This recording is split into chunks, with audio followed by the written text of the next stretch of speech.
You got Tim in Palm Coast, Florida. Yeah, Matt, how you doing? Good. And I'm a fan of you too, Jeff D. Thank you, Tim. No problem. Since it's 666, I came to talk about this theory of rapture that I was told by my mom. She's a Christian. Okay. She believes that it'll be one of the world leaders or something like that, and they'll force some kind of chip on our hand and our head, or some kind of tattoo. That's equivalent. That'll mark us as some kind of target for some kind of demons with lions for faces, scorpion tails, swords for hands, and kill the crap out of us. Sounds like it would make a great comic book. Oh, that was a good one. And my question is, to her was, what kind of signs would our so-called God give us? I'm an atheist, by the way, but this was when I was Christian. She told us that the Bible is our only warning, and I'm like, am I the only one that finds something wrong with that? And what did she say? Well, I was just thinking that to myself. I didn't really say it because, well, I was the kind of Christian that found certain things wrong with the Bible, but I figured that it didn't matter what I thought. Yeah, I mean, I would agree that, and it's something we talked about before, that, okay, if, for the sake of argument, we take the kind of the standard ideas within Christendom about, you know, apocalyptic things, yeah, if that's your only warning, then that's asinine. I mean, what kind of, you know, supposedly caring, loving individual provides a cryptic warning in, you know, to one small group of people in languages that die out, in texts that get modified and changed, with no link back to the originals or no way to confirm the information in it, and then never bothers to update anything in any way that is verifiable.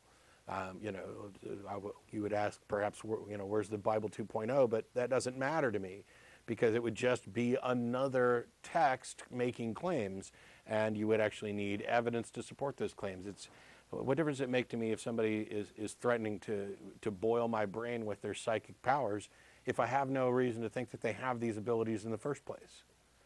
You know, you can warn me all day long, and I'm just going to go, okay. And what about all those poor bastards that lived and died for 2,000 years thinking, because the warning is so vague, thinking that it was going to happen to them? You know, how irresponsible is that? Don't you, you know, if you know what's going to happen, don't you say, you know, hey, it's you guys, these people living in these years right here, that's the issue for you to be concerned about. Wouldn't that make more sense? Kind of sounds like something my stepfather would do. That was some of the joke, sorry. Another part of it, by the way, only the saints and virgins go to heaven during the rapture. And the torture, it's 100 years of peace, and then there's 900 years after that of torture, and then everything's cool after that. It's,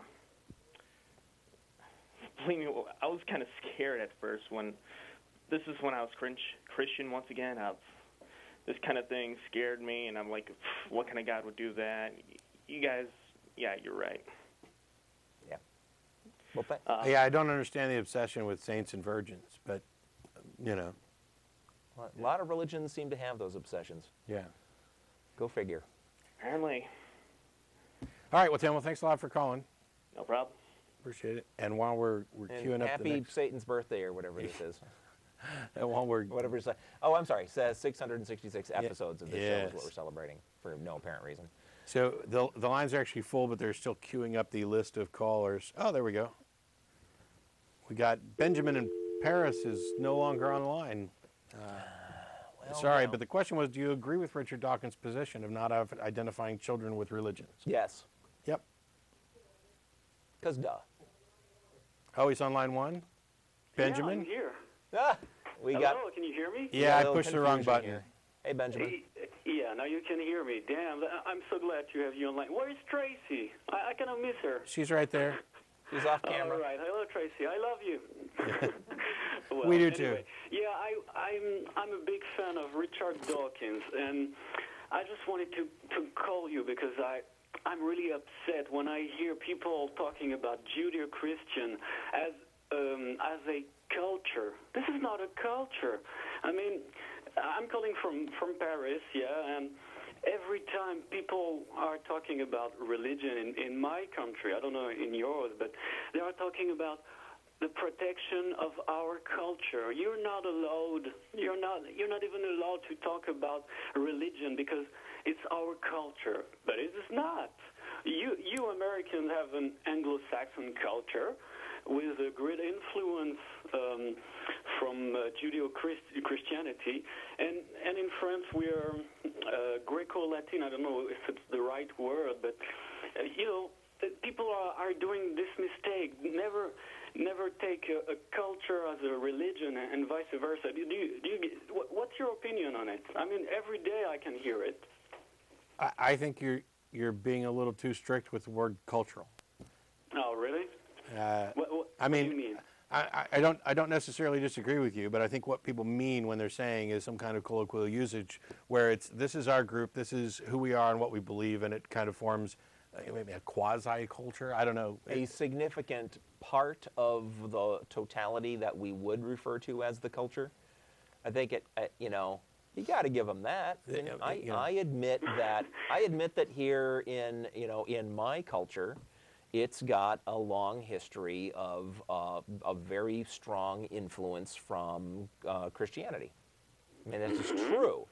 I don't necessarily think that therefore it's important and needs to be preserved, but as a historical fact, sure. Well, would your culture disappear if the church would disappear with the church? No. I mean, your culture will still be in the future without church, right?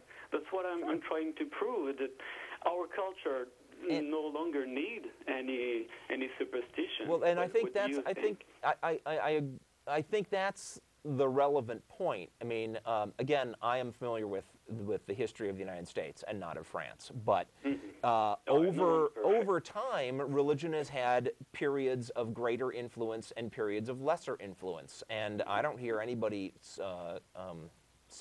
claiming that we lost our culture during those periods of less religious influence. No, it's a part of the thing. I mean, we've had 2 centuries of people not carrying cell phones around, and now we have, and that's pervasive, and that's part of our culture. So, I mean, the cultures change. Yeah, elements come and go. There's nothing particularly special about individual parts of that. That's the point I'd make. Yeah, and so the people who are concerned about losing their culture, to me, remind me of the people who are like, what am I going to do with my typewriter ribbon now that computers are all over the place? Okay, go. Right. Who cares? Right. Yeah. Or it's the religious people who currently do have inordinate sway over our society, expressing their concern that they're going to lose that influence. Yeah, well, tough. Yeah, I think it would actually be nice if our culture, for lack of a better word, were changed in such a way that we kind of eliminated superstition across the board, whether you want to, no matter how you want to label it, religion, whatever. I'd prefer to see that kind of change. It's the kind of change that I'm actually pushing for. And so since I'm doing that, the people who say, "Oh, you're trying to eliminate our culture," if what they mean by their culture is that they identify so strongly with those aspects of superstition that they would no longer be who they are and no longer enjoy or have any identity without that, then yeah, they're correct. I am trying to eliminate that, but I'm not trying to eliminate it by force or anything. It's a matter of convincing people to give up superstitions in favor of reality. Yeah, well, talking about Europe, Islam is actually erasing every culture in my continent, no matter if you're Anglo-Saxon, Latin, or from Eastern Europe. In my opinion, that's why I was calling. Religion just try to make to erase every difference between nation, every particularity. I don't know if it's the right word, but that's why I'm really concerned about. It's like Richard Dawkins when he's talking about Jewish child and Christian child. We cannot. Well, when I hear people talking about my country as a Christian country, oh my God, I just want to make another revolution. I'm sorry, I'm French, but well, you know what I mean. Well, anyway, I had your opinion on that, and thank you very much. Sure. Well, and please give a kiss to Muhammad for me. Oh, okay. Well, which one was Muhammad? The one on this side. The cow. Okay, you can do the kiss then. There we go. Oh, thank you. Thanks, very much. Benjamin. Hey, no, that's Buddy Okay, Christ. See you next time. You too. There he is. I can't tell them apart. What was the other one? Oh, One's they've told me Muhammad. 5 times and I keep forgetting. It doesn't matter. Okay. We have Luis in Miami. Hey guys, how are you? Good. How are you? Great. First thing I want to say is thank you.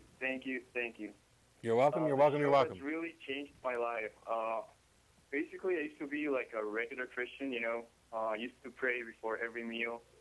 Go to church when I remembered and all that. Yeah, that's a regular Christian. It's the best description I've heard. Pray before meals and go to church when you remember. Exactly. And then after I started watching the show, I realized that I really didn't have a reason to believe. I mean, I just believed because I wanted to believe, and that was it. So I really want to thank you guys, and it's funny because now I'm like the black sheep of my family. I'm the only atheist. So We yeah, can that's what it sympathize, is. or at least I can. So yeah, thanks a lot for calling in and tell us. And you're thanking us for that. Okay, great.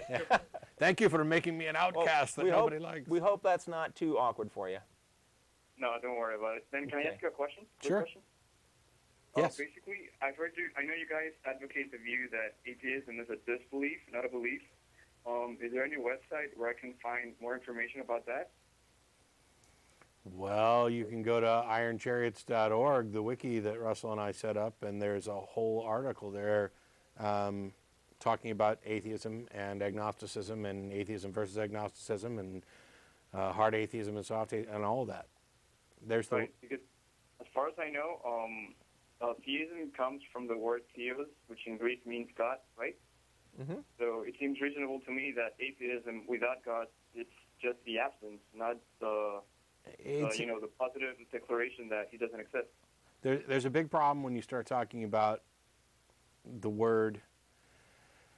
There's several etymological roots. One of them comes from atheos in French, which would actively mean somebody who believes there are no gods type thing. When you start saying that theism is belief in a God and you put an A in front of it and it means without a belief in a God,